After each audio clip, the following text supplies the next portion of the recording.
तो ये what is a website, क्या होता है एक वेबसाइट।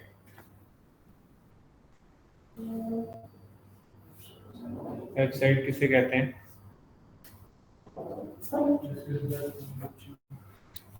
कुछ तो होता ही होगा।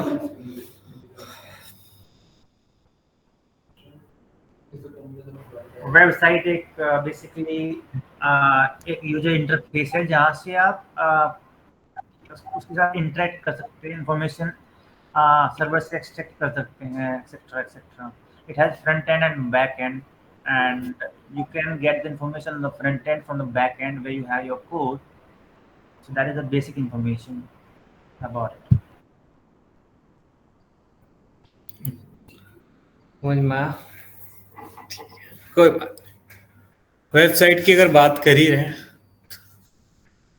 कभी वेबसाइट बनाया किसी ने तुम में से? कोई भी वेब एप्लीकेशन बनाया था कॉलेज में, स्कूल में? मैंने बनाया है. तो वेब एप्लीकेशन अगर बनाया होगा किसी ने भी तो पता होगा वेब एप्लीकेशंस में कुछ वेब पेजेस बनाने होते हैं, है ना। हर अगर मैं बात करूं इनिशियल लेवल पे, जो पहला हमारा रिक्वेस्ट जाएगा वो जाएगा होम पेज के लिए, जिस पे हमें होम पेज मिल रहा होता है या इंडेक्स पेज हम उसे कहते हैं, ठीक है। तो वो भी एक वेब पेज है। उससे आपने कोई भी, सपोज आप लॉगिन के लिए आपने, सपोज आपने फेसबुक लॉगिन सर्च किया तो आपको एक पेज मिला, एक वेब पेज मिला, जिस पे आप अपना ईमेल और वो पासवर्ड डाल रहे होंगे। लॉगिन पे जैसे ही क्लिक करते हो, अगर वो वैलिडेट हुआ, वो जाके डेटाबेस में जाके चेक करेगा ये यूजर अवेलेबल है या नहीं फेसबुक में। अगर है तो वो आपको आपकी प्रोफाइल लॉगिन करके देगा, तो एक नया यूआई, एक नया व्यू रिटर्न होगा, है ना। ये गेम चल रहा होता है। तो मतलब वो जो प्रोफाइल आया, तो प्रोफाइल डॉट HTML या प्रोफाइल डॉट JSP एक नई फाइल होगी, मतलब वो दूसरा वेब पेज हो गया, है ना। या आपका अकाउंट नहीं बना है, लॉगिन के नीचे एक बटन आता रहता है लिंक सा, उस पर लिखा था साइन अप, उस पर क्लिक करते एक नया यूआई खुल जाता है, साइन अप वाला पेज आ जाता है, उस पर अपनी डिटेल्स फिल करके क्रिएट अकाउंट पे क्लिक कर सकते हैं, नया अकाउंट बन जाता है। तो इसका मतलब ओवरऑल अगर हम देखें किसी वेब एप्लीकेशन के अंदर क्या होता है, website sir collection of web pages होता है। क्या होता है? Collection of web pages. इसके अंदर मल्टीपल वेब पेजेस होते हैं, ठीक। वेबसाइट्स की बात करें तो दो टाइप की होती है, एक स्टैटिक होती है, एक डायनामिक होती है। तो ये वाली चीजें ही हमको पता करनी। वेबसाइट क्या है, वो अगर कलेक्शन ऑफ वेब पेज है तो वेब पेज किसे कहते हैं, वेब पेज पे क्या कंटेंट होता है वो जानने की जरूरत है। कितने तरह की वेबसाइट है? दो तरह की हैं, दो हैं तो दोनों में डिफरेंस क्या है, ये चीजें पता करनी पड़ेगी। रिक्वेस्ट रिस्पॉन्स क्या होता है ना। प्रोटोकॉल्स पढ़ने पड़ेंगे एक तो, इधर HTTP क्या है, ये किस किस को पता है? HTTP का full form hypertext transfer protocol, एक प्रोटोकॉल है, उसको हम यूज कर रहे होंगे अपनी इस स्प्रिंग MVC के, तो वो चीजें पढ़ने चल रही है, ठीक है।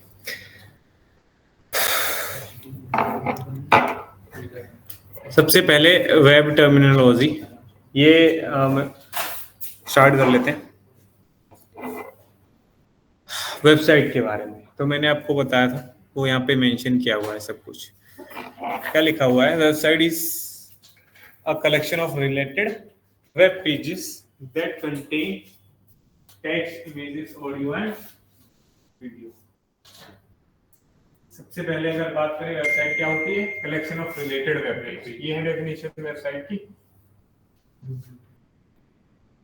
और फिर मैं आपसे पूछूं व्हाट इज वेब पेज, तो आप बताओगे कि वो वेब पेज एक पेज होता है जो कंटेन करता है क्या, ये वाला डेटा।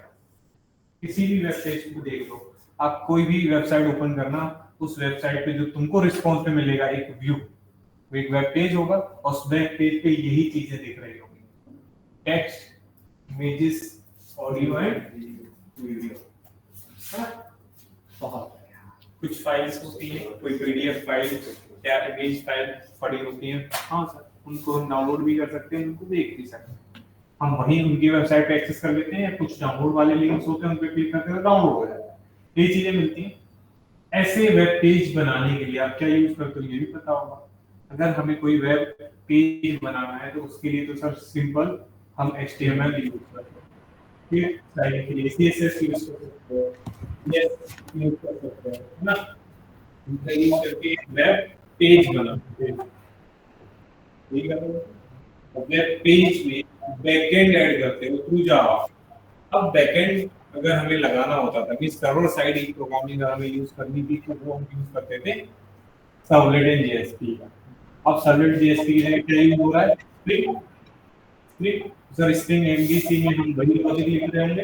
कौन सा लॉजिक? बिजनेस लॉजिक या बैकएंड वाला। तो क्या करेगा, आपकी रिक्वेस्ट लेगा और उस रिक्वेस्ट के अकॉर्डिंग एक रिस्पॉन्स जनरेट करेगा। अगर आपका लॉगिन का था, लॉगिन के लिए यूजर नेम और पासवर्ड तुमने डाला, तो वो जाके डेटाबेस में वैलिडेट करेगा, जाके मैच कराएगा किस डेटाबेस में, टेबल में जाके वो मैच हो गया तो आपको आपकी प्रोफाइल रिटर्न कर देगा एज अ व्यू। अगर आपने यूजर नेम पासवर्ड डाला और सही है वो, तो क्या होता है, आपका प्रोफाइल लॉगिन हो जाता है ना, तो मतलब आपको एक रिस्पॉन्स मिलता है, profile.html या profile.jsp एक पेज मिल जाता है, उस पे आपका सारा कंटेंट आ जाता है। वो कंटेंट कहाँ से आया? बैकएंड से, डेटाबेस से आया ना। सर मेरा एक क्वेश्चन है, का सारा काम कौन करेगा? स्प्रिंग एमवीसी का, ठीक। तो वो हम यूज कर रहे हैं। आगे बढ़ते हैं। हो रहा है the first page of website is called home page. Home page, तो देन होम पेज कहते हैं, बहुत बड़े। Each website has specific internet address, that is URL, that you need to enter in your browser to access a website. हर एक का एक specific address होता है।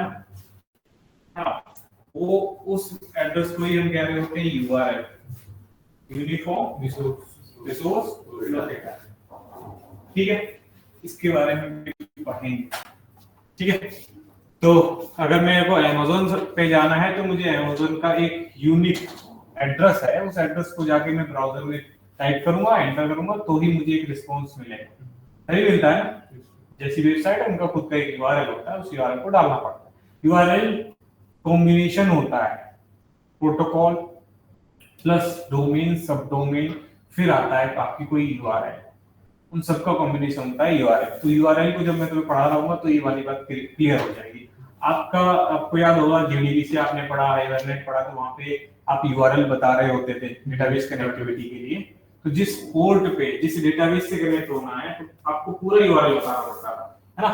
प्रोटोकॉल कौन सा है, जेडीबीसी सब प्रोटोकॉल, MySQL हो गया, लोकल होस्ट किस पे रन हो रहा है, 3306 पोर्ट पे रन हो रहा है, /mydb नाम का मेरा डेटाबेस, तो वो है URL, जिसमें सारी चीजें आती हैं। वैसे ही हमारी वेब एप्लीकेशन का एक URL होने वाला है। ठीक है, बहुत आगे। Alright, website is hosted on one or more servers and can be accessed by visiting the home page using a computer network. हाँ सर, नेटवर्क के थ्रू तो हम किसी वेबसाइट को एक्सेस करते हैं, किसी वेबसाइट को हम होस्ट कर सकते हैं सर्वर्स पे।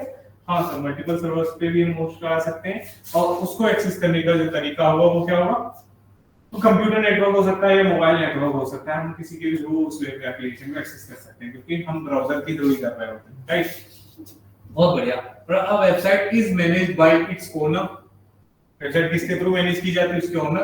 That can be an individual, जो कोई एक बंदा ही हो सकता है, तुमने अपनी वेबसाइट बनाई तो तुम ही मैनेज करते होगे, एंड कंपनी और एन ऑर्गेनाइजेशन, हो सकता है किसी कंपनी या ऑर्गेनाइजेशन की वो वेबसाइट है, तो वो लोग उसको मैनेज कर रहे हैं, है ना।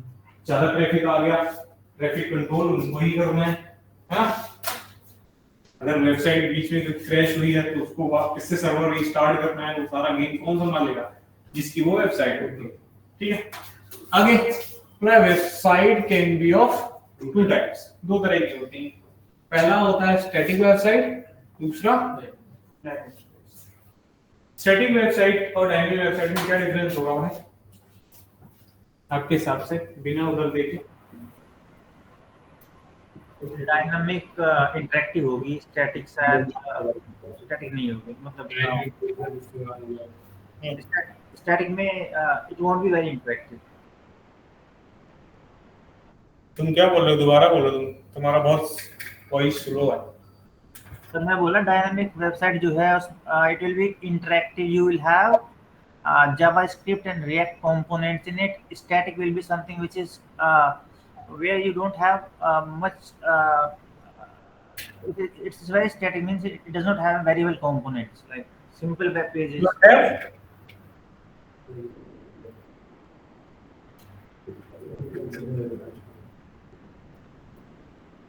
ठीक है, ठीक ठीक है। स्टैटिक और डायनेमिक दो तरह की वेबसाइट होती है। स्टैटिक अगर वेबसाइट की बात करें तो स्टैटिक एक्चुअली वर्ड होता है जो मैं तुमने कोड जावा से सीखा थी कि कोशिश करते आया हूं, है ना। स्टैटिक का मतलब होता है फिक्स, याद है। आपका वेरिएबल अगर फिक्स करना था आपको तो आपने फाइनल कीवर्ड देखा था, मतलब आपको ओवरराइडिंग रोकनी है। आप चाहते हो कि एक वेरिएबल में जो वैल्यू आ गई वो फाइनल रहे, चेंज ना हो पाए, इसलिए आप उसको फाइनल डिक्लेयर कर रहे हैं। मेथड को भी फाइनल डिक्लेयर किया तो क्या हुआ, उसकी ओवरराइडिंग बंद हो गई। क्लास भी फाइनल डिक्लेयर कर दी तो उसमें भी कोई चेंज नहीं होगी, वो इनहेरिट होना बंद हो गई, राइट। फिर हमको मेमोरी एलोकेशन फिक्स करना था, तो मेमोरी एलोकेशन को फिक्स करने के लिए मैंने कहा फाइनल नाम का तो कीवर्ड बन चुका है, फाइनल फिक्स करना ना मेमोरी। अब इसके बाद चेंज नहीं, एक ही बार एलोकेट हुआ, तो उसके लिए इन्होंने क्या कीवर्ड दिया, स्टैटिक। देखा वेरिएबल को स्टैटिक होगा, क्लास लोडिंग टाइम पे एलोकेट हो जाएगा। मेथड स्टैटिक ना तो क्लास लोडिंग टाइम पे मेमोरी मिल जाएगी। ये हुआ। तो स्टैटिक का मतलब था फिक्स्ड मेमोरी एलोकेशन, जो कि क्लास लोडिंग टाइम पे होता था, सिर्फ एक बार होता था। आपके एप्लीकेशन जब स्टार्ट हो रहा है, इसी क्लास मेमोरी को लोड हुई मेमोरी। तो मेमोरी एलोकेशन को फिक्स करने के लिए स्टैटिक नाम का कीवर्ड आया। स्टैटिक का हमें भी पता है रियल लाइफ में क्या है, मगर स्टैटिक का मतलब फिक्स होता है, ठीक है। अब स्टैटिक वेबसाइट आ गई है, अगर स्टैटिक वेरिएबल था तो उसका मेमोरी एलोकेशन फिक्स था। स्टैटिक वेबसाइट है तो उसका कंटेंट एकदम फिक्स हो जाएगा। इस वेबसाइट में क्या होता है, website collection of web pages है। वेब पेजेस पे क्या होता है सर, ये data text, images, audio, videos. निका जिस वेबसाइट पे आप या आपका कलीग या कोई भी मल्टीपल यूजर्स जो भी जाता है, जाके रिक्वेस्ट करता है किसी भी एक पेज के लिए, उसको वो पेज मिला, फिर दूसरे बंदे को भी पेज मिल रहा है, तीसरे को, चौथे को, पांचवे को, मतलब जब भी तुम उसको रिक्वेस्ट करते हो सेम ही कंटेंट अगर आपको दिखाता रहता है, एक प्रिंटेड पेज की तरह दिख रहा होता है, उस वेबसाइट को कहते हैं हम स्टैटिक वेबसाइट, जिसका कंटेंट हर एक यूजर के लिए सेम रहेगा।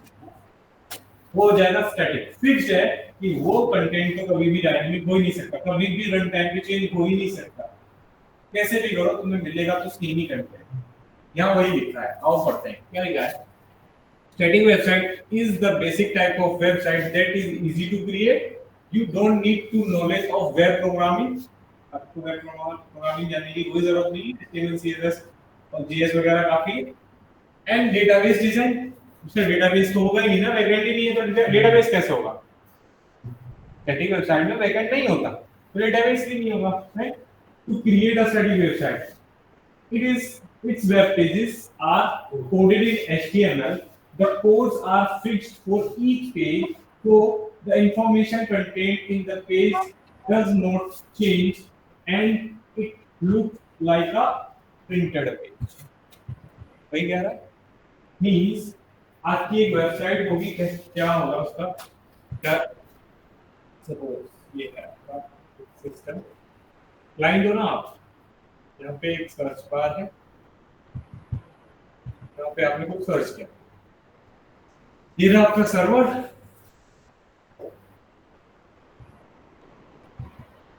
क्लाइंट ने रिक्वेस्ट डाला, भेज किया रिक्वेस्ट जाएगा सर्वर पे,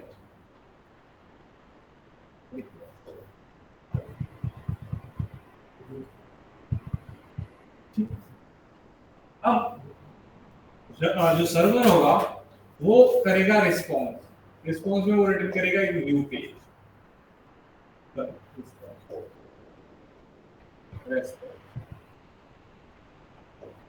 ठीक है।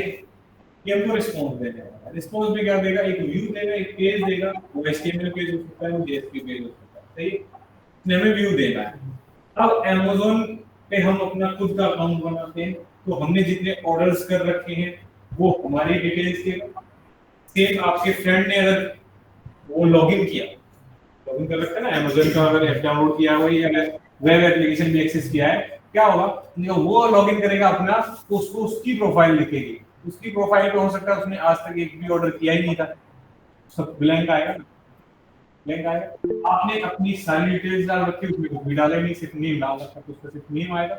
वो नेम और आपकी सारी डिटेल्स कहाँ स्टोर होगी? एक डेटाबेस। तो सर्वर के साथ कोई बंदा काम करता है तो वो कौन है?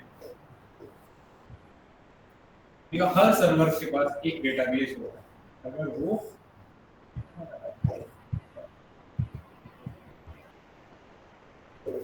ये सर्वर, हर सर्वर कनेक्ट होता है किसी एक डेटाबेस। सर्वर से क्या मतलब है इसमें? मतलब आप बोल रहे हो सर्वर एक कंप्यूटर है जिसमें यूआई नहीं है? क्या सर्वर क्या होता है? मतलब एक कंप्यूटर होता है जिसमें यूजर इंटरफेस नहीं होता, या combination of computers you can say. Server क्या होता है? सर्वर आपको व्यू रिटर्न करके देता है ना, आपका ब्राउजर उसको प्रिंट कराता है। ये जो ब्राउजर है इस सिस्टम पे, ये क्लाइंट है ना। हाँ, क्लाइंट रिक्वेस्ट करेगा, रिक्वेस्ट में वो यूआरएल दे रहा है, यूआरएल जाके वो सर्च होगा इस ब्राउजर, इस सर्वर पे। सर्वर पे आपने एक सर्वर साइड प्रोग्रामिंग लिखी होगी जो आप लिखोगे स्प्रिंग में। ये क्या करेगा? आपके यूआरएल को एक्सेप्ट करेगा, और जो यूआरएल है ना उससे रिलेटेड आपने एक कंट्रोलर बना रखा होगा, वो कंट्रोलर एक्सेप्ट करेगा वो रिक्वेस्ट और हिट कर देगा एक बिजनेस लॉजिक। बिजनेस लॉजिक के अंदर आपका सारा डेटाबेस आ जाता है। अगर वो लॉगिन की रिक्वेस्ट है तो जाएगा सर्विस लेयर में, वैलिडेशन करवाएगा, उसके लिए डेटाबेस से सारा डेटा उठाएगा, उससे टेबल से मैच कराएगा पूरा। अगर मैच हो गया तो वो आपको प्रोफाइल रिटर्न करेगा। प्रोफाइल डॉट एचटीएमएल रिटर्न अगर वो कर रहा है, प्रोफाइल डॉट एचटीएमएल को उससे पूरा उस यूजर का डेटा में लगाना है ना, तो उसके लिए वो सारे डेटा को एक मॉडल एट्रीब्यूट में बाइंड करके रिटर्न करता है उस एचटीएमएल या उस जेएसपी पेज के साथ, जो आपके इस सिस्टम पे आके प्रिंट होता है, इस ब्राउजर पे आके प्रिंट हो रहा हो। ये डायनेमिक वेबसाइट की बात है। अभी जब मैं इसको स्टैटिक करूंगा ना, इधर वाला सिस्टम हट जाएगा, वहां पे रिक्वेस्ट रिस्पॉन्स तो होगा बट बैकएंड नहीं होगा, कोई भी कंटेंट डेटाबेस से नहीं आ रहा होगा, वो सब उस वेब पेज का पेज होगा, स्टैटिक पेज होंगे वो सारे। ठीक, तो अभी हम डेटाबेस की बात कर रहे हैं, वो कर रहे हैं। तो रिक्वेस्ट जाएगी सर्वर पे, सर्वर से सर्वर ने क्या किया, उसे मैप कर रखा है, उन्होंने कहा ये बिजनेस लॉजिक हिट हुआ, वहां पे उन्होंने कहा वो यूजर नेम और जो पासवर्ड है उसको मैच कराओ डेटाबेस से। डेटाबेस में एक टेबल है जहां से पूरा डेटा उठाया जाएगा, लाया जाएगा जावा एप्लीकेशन पे। जावा एप्लीकेशन उससे वैलिडेशन करना स्टार्ट करेगा, लूप लगा के ट्रैवर्स करके इफ लगा के चेक करना पड़ेगा ना। तो चेक करोगे, अगर मैच होता है तो आप रिस्पांस रिटर्न करोगे उसे। रिस्पांस में क्या दोगे? कौन पे क्या दोगे? Profile dot HTML. अगर वो मैच नहीं हुआ तो उस नाम का कोई भी यूजर था ही नहीं, तो आप क्या दोगे? एक एरर डॉट एचटीएमएल रिटर्न कर दोगे, जहां पे आप प्रिंट कराओगे इनवैलिड यूजर नेम और पासवर्ड। या आप सेम पेज पे एक मैसेज प्रिंट करा सकते हो, इनवैलिड यूजर ईमेल और पासवर्ड। फिर वो री-एंटर करेगा, फिर वो हिट मारेगा, फिर जाकर वैलिडेशन करेगा, वो चेक होगा, अगर वो मैच होता है तो लॉगिन, नहीं होता फिर से वही मैच। तो ये फैक्ट लगा के हम रिटर्न करा रहे हैं। बट अगर वो स्टैटिक वेबसाइट है तो स्टैटिक वेबसाइट में क्या होता है, सर्वर पे सारे एचटीएमएल पेज रख दिए जाते हैं, जब जैसी रिक्वेस्ट आएगी वैसा पेज उठा के वो वहीं पकड़ा देगा। उस केस में ये वाला पार्ट हट जाएगा, इस बैकएंड वाला पार्ट हट जाएगा। कंटेंट सेम रहने वाला है हर एक रिक्वेस्ट के लिए, कभी भी वो चेंज नहीं होगा। ये कहती है एक स्टैटिक वेबसाइट। अगर हम यहाँ आए तो यहाँ पे हमको यही बताया गया था, यहाँ पे यही बताया गया था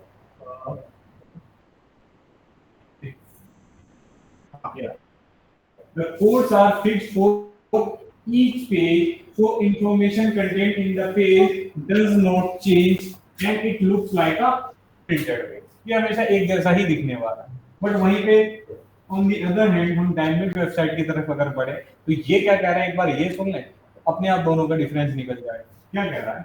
dynamic website is a collection of dynamic web pages whose content changes dynamically।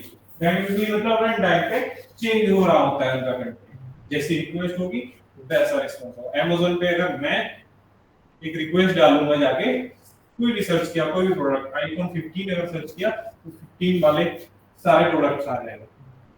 अगर मैंने 14 सर्च किया तो 14 वाले आ जाएंगे, सारी पिक्चर्स होंगी उनके साथ, बहुत सारा, मतलब काफी बड़ा डेटा होता है एक ऑब्जेक्ट का। अगर आईफोन 15 प्रिंट किया उसने ब्लू कलर का, तो उसका एक अलग इमेज है, इमेज के लिए कुछ साइज दिया होगा उसने डेटाबेस के अंदर, मेमोरी लगी होगी ना, हाँ, उसकी सारी स्पेसिफिकेशंस को स्टोर करा होगा तो वेरिएबल्स में, उसके लिए मेमोरी लगी होगी। तो वो जितने प्रोडक्ट्स प्रिंट हो रहे होंगे वो सारे ऑब्जेक्ट्स होंगे, और ऑब्जेक्ट कहां स्टोर हुए होंगे, ऑलरेडी डेटाबेस में रखे रहते हैं। Amazon की डेटाबेस से निकल के आ रहा है वो डेटा, वहीं से तो आ रहा है, ठीक है ना। तो इसका मतलब हर रिक्वेस्ट के लिए वो जो रिक्वेस्ट हम डालेंगे, हर रिक्वेस्ट पे रिस्पांस चेंज होता है। मे बी हम सेम, अगर आप होम पेज को ही एक्सेस करोगे Amazon को, तब तो वो सेम ही देगा कंटेंट, है ना। बट कुछ होता है, नया अपडेट हुआ कुछ, अभी दिवाली सेल आ गई, तो क्या होता है उनका जो डैशबोर्ड होता है चेंज हो जाता है, क्योंकि डायनामिक है, कंटेंट चेंज करते रहते हैं। अब ये सेल लग गई है, सेल लग गई, ऐसी 50 चीजें वहां दिख रही होती है ना, तो उनका कंटेंट तो चेंज रहेगा। वहीं पे अगर मैं बोलूं जावा टी पॉइंट एक वेबसाइट है जिसपे तुम व्हाट इज जावा सर्च करोगे तो वो हमेशा व्हाट इज जावा का एक ही आंसर करेगा, वो कंटेंट कभी भी चेंज नहीं होगा। तुम सर्च कर लो, तुम सर्च कर लो, तुम सर्च कर लो, कोई सर्च कर लो, कंटेंट ही चेंज नहीं होने वाला। क्यों? क्योंकि सर वो स्टैटिक वेबसाइट है। आपने वो देखा होगा विकिपीडिया, विकिपीडिया देखा है ना, विकिपीडिया के साथ प्रिंटेड पेज की तरह दिखता है ना, हाँ वो तो सब न्यूज़पेपर की जैसा दिखता है, वाइड स्क्रीन होती है, पढ़ना है और लिखना पड़ना है, अंदर धुन कंटेंट पड़ा है। कहते हैं ना ये तो विकिपीडिया हो रहा है। पहले ऐसा होता था ना, जब कॉलेज स्टार्ट होते थे, तो मेरी मेरी क्लास में ऐसा हुआ था, फर्स्ट ईयर में सेकंड सेमेस्टर था, तो सेकंड सेमेस्टर में होते ना इंटरनल एग्जाम्स, तो इंटरनल एग्जाम्स में नहीं पता होता कुछ तो गूगल करते हैं, फोन छुपा के लेके गए और उन्होंने नीचे से डेस्क के नीचे जाके सर्च किया, विकिपीडिया खोला, लिखना स्टार्ट कर दिया। और इनिशियली उसे इतना नहीं पता था कि कैसे लिखना है, उसने यूआरएल वगैरह भी लिख दिया उसमें तो दिया था यूआरएल, हाँ, दूसरी वेबसाइट के वो रेफरेंसेस देता है वो लिख दिया, .com सब लिख डाला उसने। और फिर जब चेक हुई कॉपी तो एचओडी भी आया था साथ में तो मुझे वो याद है, कुछ इंसिडेंट ऐसे होते हैं भुलाए नहीं जाते। ये हुआ था भाई। तो वो तो एक भाई स्टैटिक वेबसाइट है ना। चलो पानी पीते हैं फिर।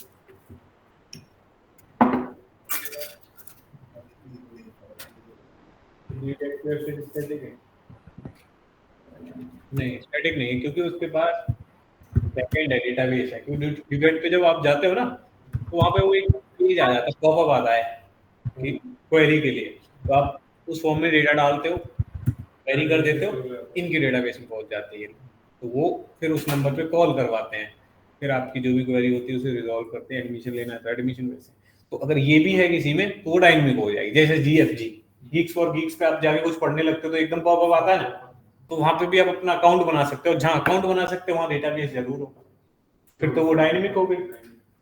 ठीक है ना, बढ़िया।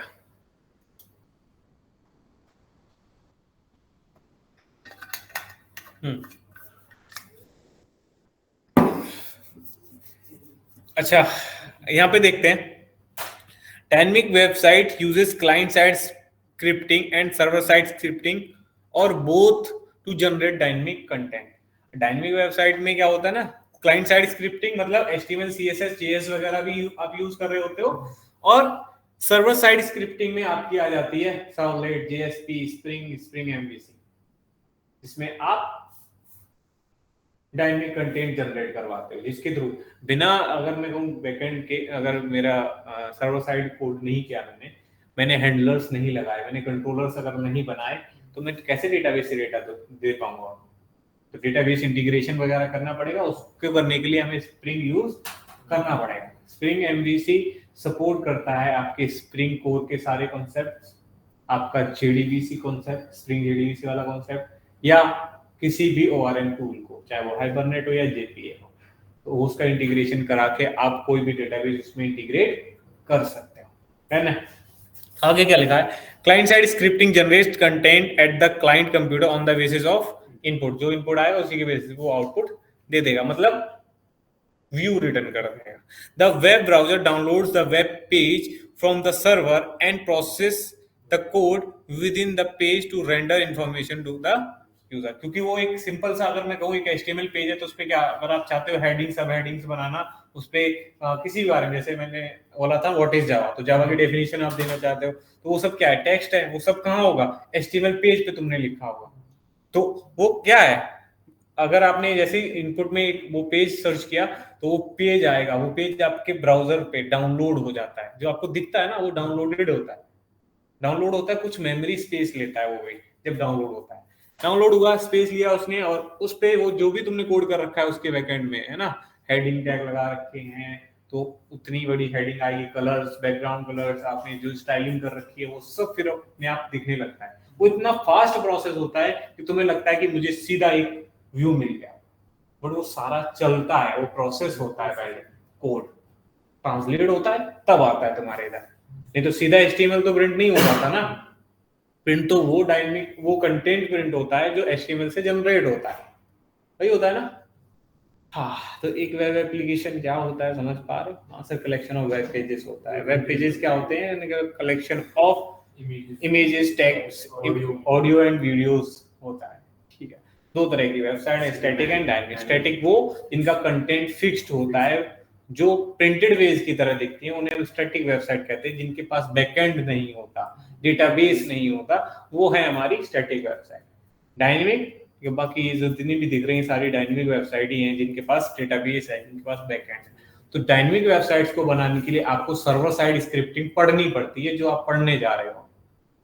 इसीलिए तुमने कोर जावा पढ़ा, जिससे तुम्हें एडवांस में API पढ़ने में हेल्प मिल जाए कि JDBC वगैरह समझ जाओ। JDBC वगैरह समझे तो तुमने फिर फ्रेमवर्क पढ़ा जावा का, हाइबरनेट, हाइबरनेट पढ़ लिया तो तुम्हें आइडिया लग गया फ्रेमवर्क करता क्या। फिर तुमने स्प्रिंग पढ़ लिया, स्प्रिंग क्या था, एक फ्रेमवर्क था जिसमें सब कुछ रेडीमेड मिल गया, डिपेंडेंसी इंजेक्शन ऐसे कुछ IOC जैसे फीचर्स उन्होंने दे दिए। वहां पे सब कुछ क्या था, जावा बेस्ड ही तो था, क्लासेस थी, मेथड्स थे, सर एनोटेशंस थे। अब जो आया है वो स्प्रिंग MVC आया, उसमें भी बिल्कुल सब कुछ सेम ही रहने वाला है। तो इन सबको पढ़ने के लिए आपको कोर जावा स्ट्रॉन्ग तो करनी ही पड़ती है, अदरवाइज तुम सीख नहीं सकते, इसलिए हमने वो पढ़ा। क्लियर है ये बात, बहुत बढ़िया। इसके बाद ये दोनों में डिफरेंस है, इसका फोटो ले लेना भाई। आप देख रहे हो ना, स्टैटिक वेबसाइट में सर्वर है, क्लाइंट है, क्लाइंट सर्वर से रिक्वेस्ट करता है, वो हमें रिस्पॉन्स देता है। अगर बात करें यहाँ पे डायनेमिक वेबसाइट में, तो डायनेमिक वेबसाइट हम क्लाइंट जो बैठता है एक ब्राउजर पे जाके कुछ सर्च करता है, वो सर्वर पर रिक्वेस्ट जाती है, सर्वर डेटाबेस से डेटा लेता है और क्लाइंट को भेज देता है, वही हो रहा होता है। तो आ जाएगा डेटाबेस डायनेमिक वेबसाइट के पास, है ना।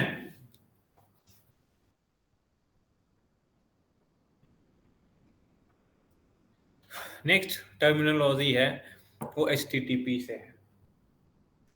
पढ़ो इसको, मेरी कॉफी खराब ना हो आज।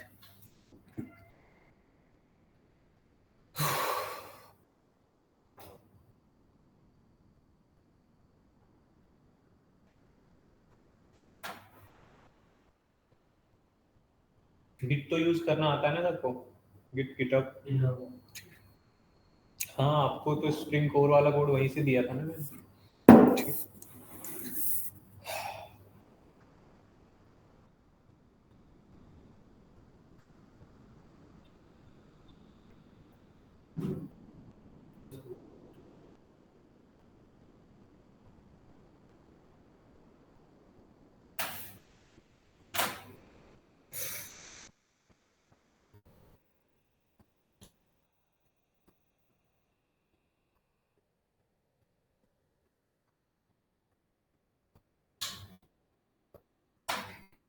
HTTP क्या है, एक प्रोटोकॉल है, प्रोटोकॉल है। आप देखते हो कि सारी वेबसाइट इसी प्रोटोकॉल को यूज कर रही हैं आज के टाइम पे। S और जुड़ के आता है सिक्योरिटी के लिए, एक नया प्रोटोकॉल आया था, है ना, सिक्योर। SSL एक सर्टिफिकेट होता है वेबसाइट का, सिक्योरिटी प्रोवाइड करता है, बोला। ठीक है, अब सबसे पहले हम जो यूज करेंगे ना वो HTTP का करेंगे, है ना। फिर जैसा डोमेन लिया जाएगा उस हिसाब से आपके पास सिक्योरिटीज मिलेंगी आपको, है ना?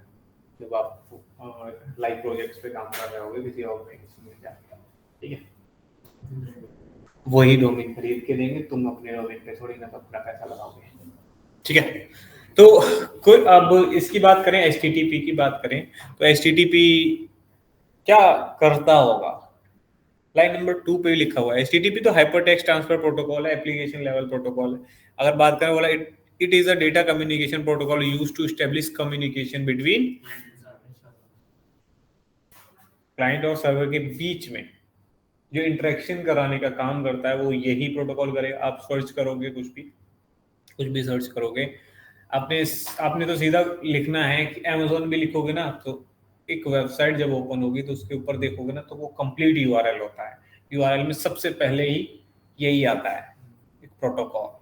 कौन सा प्रोटोकॉल? प्रोटोकॉल क्या कहते हैं? सेट ऑफ रूल्स को प्रोटोकॉल कहते हैं ना। प्रोटोकॉल की डेफिनेशन में क्या हुआ करती थी, कॉलेज में लिखी होगी जरूर एग्जाम्स में। सेट ऑफ रूल्स को ही हम प्रोटोकॉल कहते थे। हाँ, तो इसके कुछ रूल्स होते हैं। बहुत बढ़िया। और it is a protocol that allows web server and browser to exchange data over the web. फिर से पढ़ो इस बात को।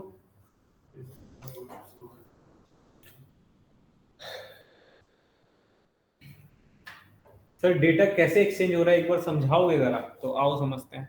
आपने रिक्वेस्ट डाला, आपने लिखा Hotstar/movie/कबीर सिंह, ठीक है ना। क्या हुआ? चतुर्वेदी की फेवरेट है। 12 बजे के बाद क्या?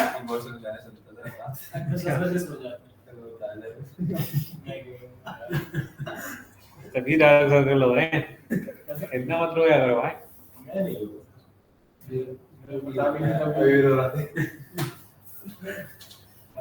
तुम्हारे साथ भी वही हुआ जो उसके साथ हुआ क्या? एक बार कटने के बाद तुम्हारा दिमाग नहीं ठिकाने आया? अब भी नहीं मान रहा। नहीं, व्हाट्सएप तो नहीं बोलना चाहिए, सारी हकीकत बाहर आ लोग डालेगा। मेरी तरह नहीं हो सकते। मेरा व्हाट्सएप तो इस पे लॉगिन रहता है, मैं सबके सामने ही ओपन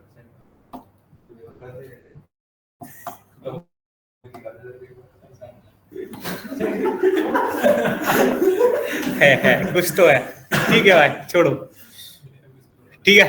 तो डेटा कैसे, अभी हमने एक यूआरएल डाला है तो हमें एक मूवी आ जाएगी हॉटस्टार पे। वो अगर मूवी अवेलेबल है कबीर सिंह तो वो मुझे दिख जाएगी। अब वो मूवी क्या है, उनका मूवी तो एक डेटा ही है, मतलब एक बहुत बड़ी फाइल होती है, जीबी में फाइल होगी। वो हमें कहाँ मिली? हमारे ब्राउजर पे। रखी कहाँ थी? सर्वर पे। आ कहाँ गई? हमारे ब्राउजर पे। किसके थ्रू आई? एक प्रोटोकॉल के थ्रू। अगर आप कुछ भी सर्च करते हो तो कुछ इस प्रकार ही तो करते हैं। hotstar.com/movies अगर मैं लिख दूं तो मूवीज वाला ही सेक्शन सीधा ओपन होगा, राइट। देखो ये मूवी वाला सिलेक्शन चेक हुआ ना, ये मूवीज वाला आ रहा है, होम पेज नहीं है, ठीक है। कोई भी पर्टिकुलर मूवी का नाम अगर देना है तो दे दो, किल लिख के देखते हैं, वो दिखेगी नहीं ना किल।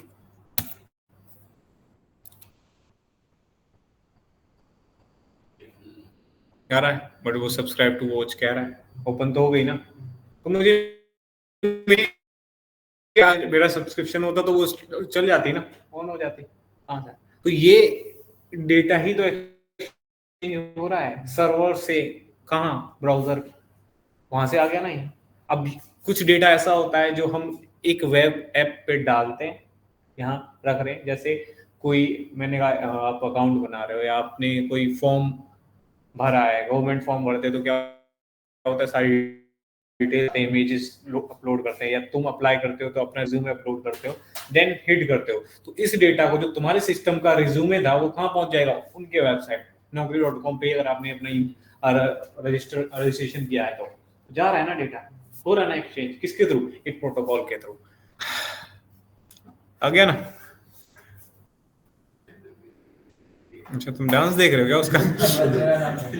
चतुर्वेदी भाई क्या, ठीक है।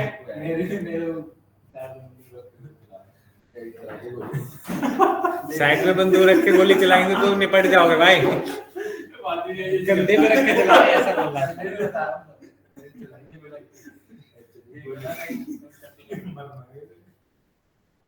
Sir, sir, I have a question. बोलो। किसी भी वेबसाइट का एक यूआरएल होता है, उसके when you hit the URL on the on your browser, it sends a request to the server. So ये सर्वर को एक रिक्वेस्ट भेजता है, तो इस हर यूआरएल का कुछ आईडी होता होगा, कुछ आइडेंटिफिकेशन होता होगा, उसी के हिसाब से तो कीवर्ड्स डाले जाते हैं वेबसाइट में, कीवर्ड्स होते हैं, अगर वो कीवर्ड तुम हिट करोगे तो कीवर्ड्स मैच होते हैं, अगर किसी भी वेबसाइट से मैच हो जाएंगे उस वेबसाइट को वो ओपन करके देता है। तो वेबसाइट कहीं पे सर, कहीं पे स्टोर, सारी वेबसाइट्स कहीं पे स्टोर हो रही होगी ना सर? हाँ, तो अगर आपने डोमेन लिया है, डोमेन करके आपने उस वेबसाइट को होस्ट कर दिया, अब होस्ट कर दिया है तो वो तो सर्वर पे चली गई। अब तुम अक्रॉस द ग्लोब कहीं से भी उसको एक्सेस कर सकते हो थ्रू इंटरनेट। आपने यही तो सुना था अभी यहाँ पे, क्या था ये था ना, can accessed by visiting its home page using a computer network. Network के थ्रू तो अब तुम कहीं से भी एक्सेस कर सकते हो, बस एक बार उसका होस्ट हो जाना जरूरी होता है। होस्ट कहाँ पे हो जाना जरूरी होता है, मतलब आपने उसके लिए आप एक वो डोमेन परचेज करते हो तो फ्री में देखोगे तो होस्टिंगर है, नहीं तो GoDaddy है ना, और भी हैं जो पॉपुलर हैं तो जिनको आप यूज कर सकते हो, उनको परचेज करो, हाँ, देन आप उस पे होस्ट कर दो।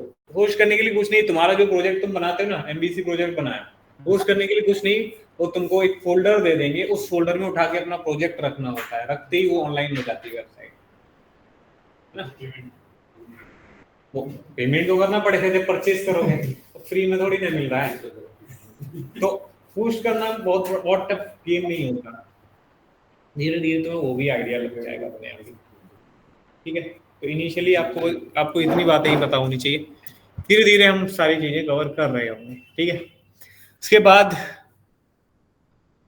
पूरा it is a request response protocol. हाँ सर, रिक्वेस्ट जाती है, रिस्पांस मिलता है, हम एचटीटीपी रिक्वेस्ट देंगे, हमें एचटीटीपी रिस्पांस मिलेगा।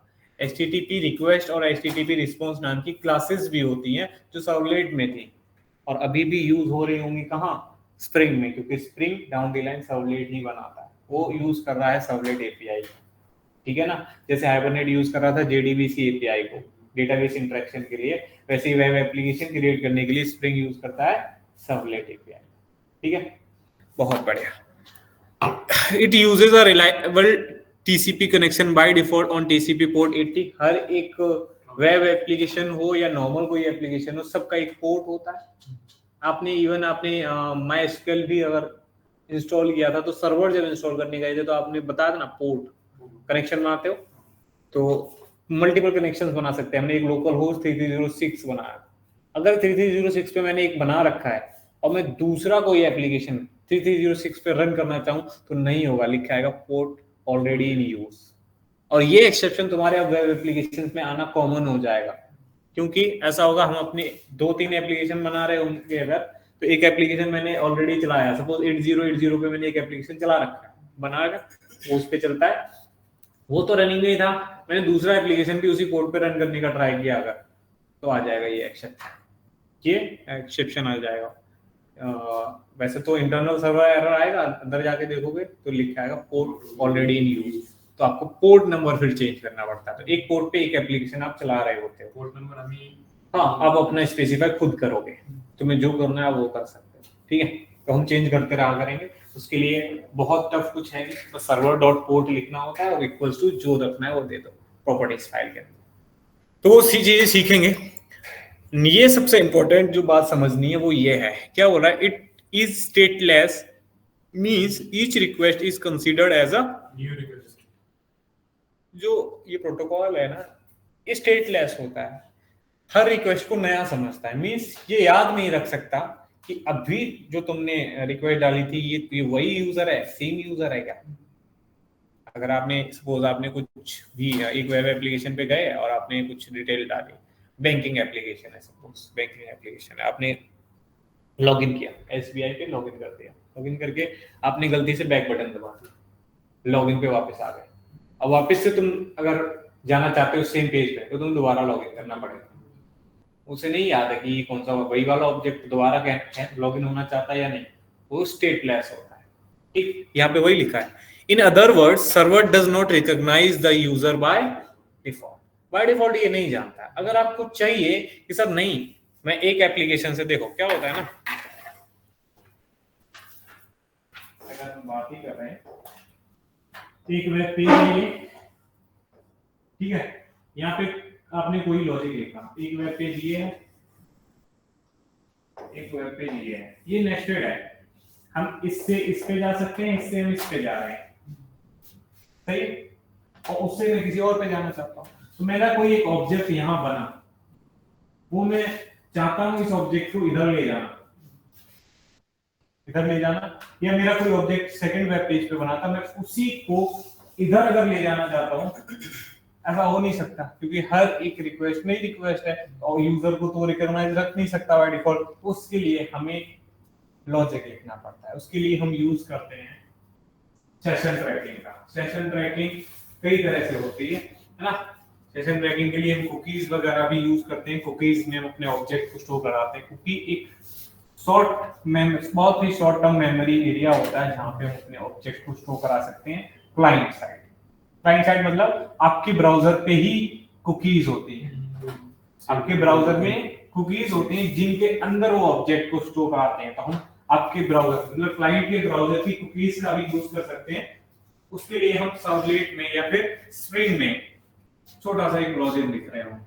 कुकीज नाम की हमें मिलने वाली है क्लास, क्लास के होंगे ऑब्जेक्ट, और ऑब्जेक्ट से ऐड कुकी नाम का एक मेथड कॉल करके उसके अंदर हम उस ऑब्जेक्ट को स्टोर करा सकते हैं। कोई भी जावा ऑब्जेक्ट को हम रख सकते हैं, ऐसा की वैल्यू पेयर हम उसमें स्टोर कर रहे होते हैं, और चाहे जितनी कुकीज, 3 कुकीज 4 कुकीज 5 कुकीज जितनी रखनी है आप उसमें रख लो, और वो कुकीज को बंडल करके आप नेक्स्ट ब्राउजर पे नेक्स्ट वेब पेज पे भेज सकते हो।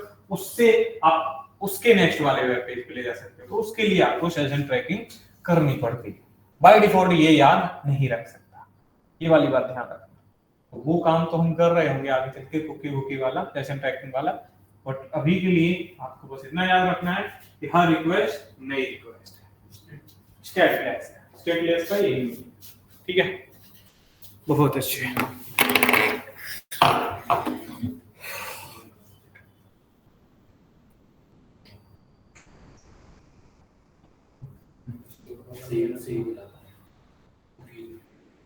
अब आपको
सर टीसीपी क्या है उसमें? Excuse me sir. हाँ हाँ बोलो। टीसीपी क्या है? टीसीपी फुल फॉर्म क्या होता है टीसीपी का? Transmission control protocol. नहीं, मेरे को भी उसका फुल फॉर्म तो याद नहीं आ रहा। एक मिनट।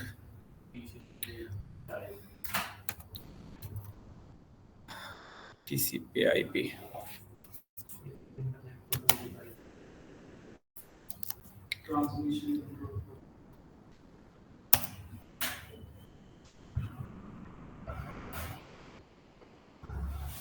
हाँ, फुल फॉर्म यही था, ट्रांसमिशन कंट्रोल प्रोटोकॉल, है ना।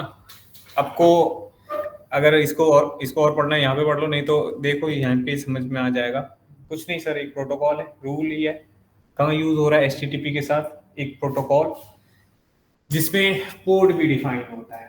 पोर्ट आपने देखा TCP 80 की बात कर रहे हैं, बाय डिफॉल्ट 80 होता है। अगर आपको चाहिए अपना पोर्ट चेंज करना तो हम पोर्ट चेंज कर सकते हैं।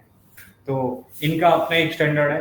TCP के अंडर कितने रूल्स फॉलो हो रहे होते हैं वो पढ़ना है तो मैं TCP को और पढ़ा सकता हूँ। इंटरनेट के रूल्स होते हैं। हाँ, कुछ इंटरनेट रूल्स होते हैं बस, है ना। ठीक है। अच्छा, यहाँ मैंने एक पिक्चर भेजी हुई है आपको। वेब और सर्वर की बात चल रही थी, तो सर्वर के बारे में जानना है। दो तरह के सर्वर होते हैं, वेब सर्वर या एप्लीकेशन सर्वर। ठीक है। तो सबसे पहले अभी सुमित ने भी पूछा था सर सर्वर क्या होता है, तो यहाँ पे देख लो एक बार क्या है लिखा। सर्वर इज अ डिवाइस और a computer program that accepts and respond to the request made by other program known as client.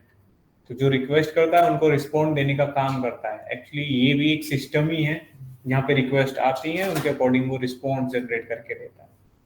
ठीक है। इसको भी मेमोरी लगती होगी, बिल्कुल सर, इतना बड़ा कंटेंट रख के बैठता है तो मेमोरी तो लगेगी ही लगेगी।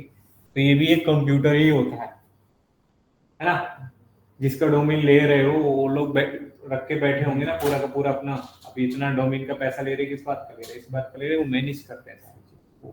उनका सर्वर आप बना रहे हो, तो सर्वर उनका ले लिया आपने डोमेन, और सर्वर साइड की जो प्रोग्रामिंग है, क्या क्या करवाना है वो तुम डिफाइन कर रहे होते, वो आप जावा में कर रहे होगे। ठीक है।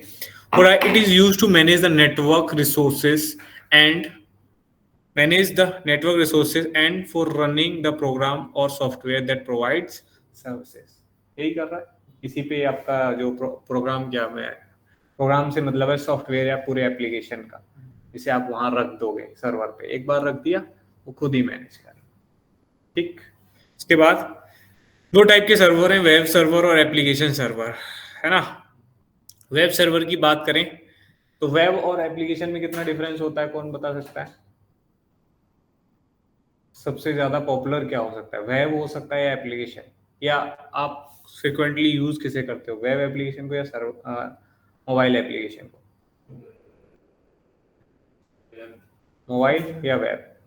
मैंने एक बार आपको बोला था, याद हो तो, मैंने कहा कि भाई आपके पास दो ऑप्शन है, आपके पास दो ऑप्शन है किसी को फंड ट्रांसफर करने के, आपका अकाउंट किसी बैंक में, और आपके पास दो ऑप्शन है कि आप ब्राउजर पे जाओ, लॉगिन करो, फंड ट्रांसफर कर दो, या एप्लीकेशन डाउनलोड करो, इंस्टॉल करो, वहां लॉगिन करो, फिर फंड ट्रांसफर करो।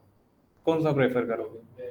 लॉगिन वाला, कि भाई उठाया, 1 मिनट लगेगा, लॉगिन करा, और उसके बाद हमें अभी पता नहीं कब ट्रांसफर करना होगा, तो क्यों फालतू में ऐप को इंस्टॉल करके, डाउनलोड करके, इंस्टॉल करके फिर डिलीट करते फिरें। इससे अच्छा तो हम वेब एप्लीकेशन ही एक्सेप्ट यूज करते हैं। वो है।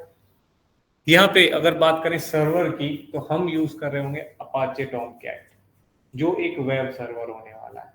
अगर आपको याद हो तो कॉलेज टाइम पे जो तुमसे करवाया जाता था, वो इनमें से एक यूज करते थे, चेबॉस या ग्लासफिश हम यूज किया करते थे अपने कॉलेज टाइम पे, जब हमसे सर्वलेट के अंदर एक प्रोजेक्ट बनाने बोला था, मेजर या माइनर प्रोजेक्ट जब हम बनाते थे।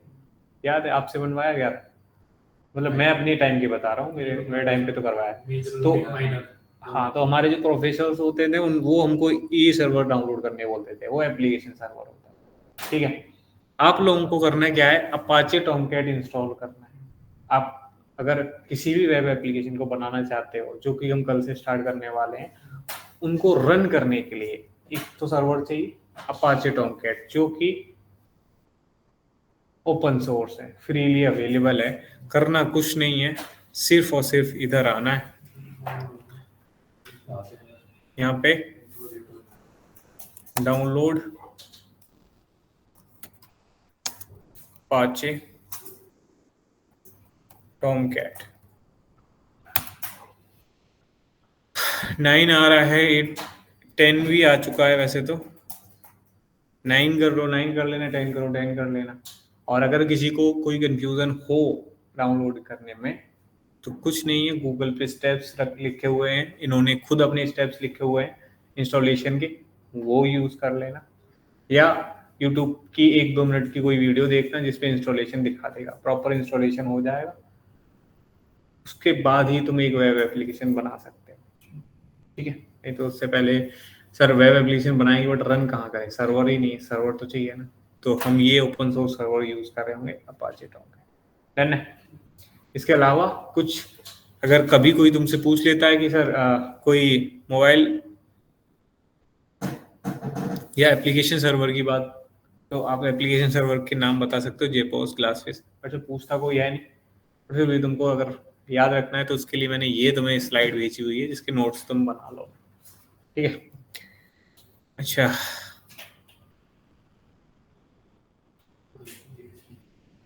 इसके बाद तुम्हें क्या समझाना?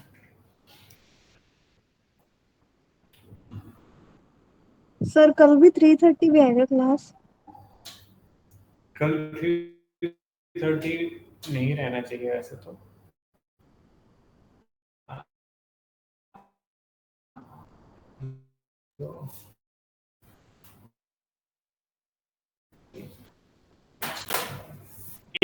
वो कल तक का और बैकअप है, उसके बाद फिर वो मर्ज हो जाए, फिर आपका टाइमिंग सही हो जाए।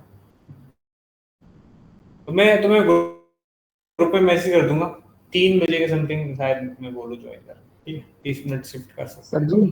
कल का बैकअप और है। हाँ बोलो बोलो। सर वेबसाइट्स और वेब एप्लीकेशन अलग अलग होते हैं, एक ही बात है? एक ही बात है, वेब एप्लीकेशन हो या वेबसाइट, बात एक ही है। Okay sir.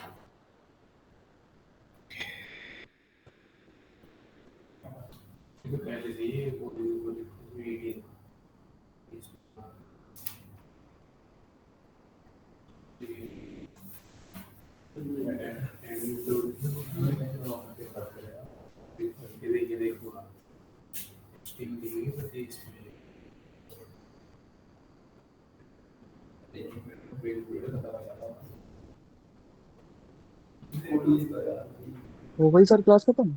नहीं नहीं, कितने बजे होगी सर अभी? अभी 5 बजे तक चलने वाला है। ओके।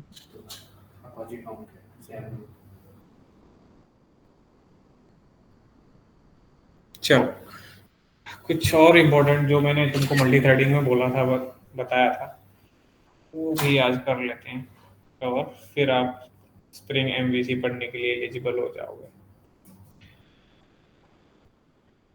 तो तुम्हारा सर आपने कहा है कि वेब सर्वर ज्यादा अच्छा होता है एप्लीकेशन से, तो वो कभी कभी फंड करना हो ट्रांसफर तब अच्छा है ना? अगर किसी ने 2-4 दिनों में या कम टाइम में ट्रांसफर करना है फिर तो एप्लीकेशन सर्वर अच्छा है। क्या? आपने कहा है कि वेब सर्वर ज्यादा अच्छा है एप्लीकेशन सर्वर से, तो वो तो कभी कभी करना हो तो अच्छा है ना? अगर हमने 2-4 दिनों में या कम टाइम में करना है तो फिर तो एप्लीकेशन सर्वर अच्छा है होगा। इसीलिए तो बनाया गया वो भी, कि अगर आप फ्रिक्वेंटली यूज कर रहे हो तो बार बार उसको लॉग आउट करके लॉग इन करना ना पड़े, इसलिए आप एक एप्लीकेशन ले लो, क्योंकि एप्लीकेशन के अंदर जो तुम लॉग इन करोगे वो डिटेल्स लॉग इन रहती हैं, सेव रहती हैं। उस केस में वो ठीक है। आप देख रहे होगे कि आपको बार बार फंड ट्रांसफर करने यूपीआई के थ्रू, तुम फोन पे तो थोड़ी ना अनस्टॉल करते हो, बार बार रखे रखते हो, तो एप्लीकेशन ही बेस्ट है फिर तो, ठीक है। अच्छा वेब एप्लीकेशन की बात हो रही है तो थोड़ा सा इसके पास आ जाते हैं। व्हाट इज वेब एप्लीकेशन बोल रहा है। अभी ये सब कुछ तुम्हें अपने आप ही समझ में आएगा, क्योंकि तुमको पता है वेब एप्लीकेशन क्या है। लिखा है a web application is an application accessible from the web. Application ही होता है जो एक्सेस होता है थ्रू वेब, ठीक है। A web application is composed of web component like servlet, JSP, filter या स्प्रिंग कह लो, क्योंकि ये मैंने जो बनाई थी स्लाइड बहुत पुरानी है, जब सर्वलेट पढ़ाया जाता था, है ना। तो यहाँ पे वो मेंशन नहीं किया मैंने अभी स्प्रिंग, तो तुम इनकी जगह स्प्रिंग यूज करोगे। And other elements such as HTML, CSS and JavaScript, हम इनका यूज करके ही वेब एप्लीकेशन रेडी करते हैं। बोला है the web application component typically executes in web server and respond to the HTTP उसी को रिस्पॉन्ड कर रहे होते हैं, कोई भी वेब एप्लीकेशन यही कर रहा है। बहुत बढ़िया। बात करते हैं पहले सर्वलेट से भी पहले अगर कुछ एप्लीकेशन बनते थे तो वो CGI के थ्रू बनते थे, कॉमन गेटवे इंटरफेस, जो हम पहले बनाते थे। इसकी क्या प्रॉब्लम्स थी जो हमको सर्वलेट लाना पड़ा था, हम वो बात करने जा रहे हैं। ठीक हो रहा है। CGI technology enables the web server to call the external program and pass HTTP request information to the external program to process the request. For each request, it starts a new process. हर एक request के लिए एक नया process start करता था। अब मैं आपसे कहूं, ये रहा आपका सर्वर, दिख रहा है सर्वर, रिक्वेस्ट एक आ रही है सर्वर पे, उसे एक कॉमन का एक CGI का एक सेल बना दिया, एक प्रोसेस बना दिया, वो एग्जीक्यूट हो रहा है। जब तक वो एग्जीक्यूट नहीं हो जाता तब तक दूसरे प्रोसेस वेटिंग में, फिर दूसरा जाएगा। हर एक रिक्वेस्ट के लिए एक नया